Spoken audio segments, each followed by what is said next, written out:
Clip number 990۔ اس clip میں آپ قرآن پاک کی سورہ شعراء کی آیت نمبر 25 سے 28 تک کی تلاوت، ترجمہ قرآن اور تفسیر قرآن صراط الجنان سماعت فرمائیں گے۔ بسم اللہ الرحمن الرحیم۔ ترجمہ: اللہ کے نام سے شروع جو نہایت مہربان رحمت والا ہے۔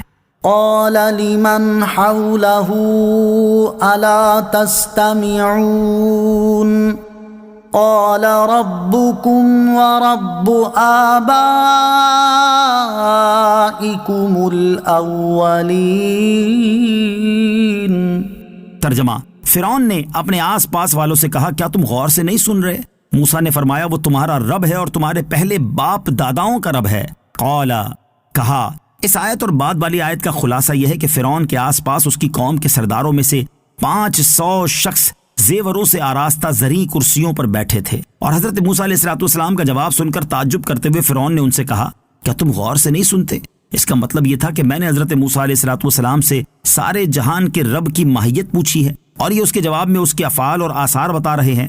اور بعض مفسرین کے نزدیک فرعون کا یہ کہنا اس معنی میں تھا کہ وہ لوگ آسمان اور زمین کو قدیم سمجھتے تھے اور ان کے حادث ہونے کا انکار کرتے تھے، اور مطلب یہ تھا کہ جب یہ چیزیں قدیم ہیں تو ان کے لیے رب کی کیا حاجت ہے۔ یہ صورتحال دیکھ کر حضرت موسیٰ علیہ السلام نے ان چیزوں سے استدلال پیش کرنے کی ضرورت محسوس فرمائی جن کا حادث ہونا اور جن کا فنا ہو جانا ان کے مشاہدے میں آ چکا تھا۔ چنانچہ آپ علیہ السلام نے فرمایا کہ اگر تم دوسری چیزوں سے استدلال نہیں کر سکتے تو خود تمہاری جانوں سے استدلال پیش کیا جاتا ہے۔ سنو، تم لوگ اپنے آپ کے بارے میں جانتے ہو کہ پیدا ہوئے ہو، اور اپنے باپ دادا کے بارے میں جانتے ہو کہ وہ فنا ہو گئے، تو تمہاری اپنی پیدائش اور تمہارے باپ دادا کے فنا ہو جانے میں اس رب تعالیٰ کے وجود کا ثبوت موجود ہے جو پیدا کرنے والا اور فنا کر دینے والا ہے۔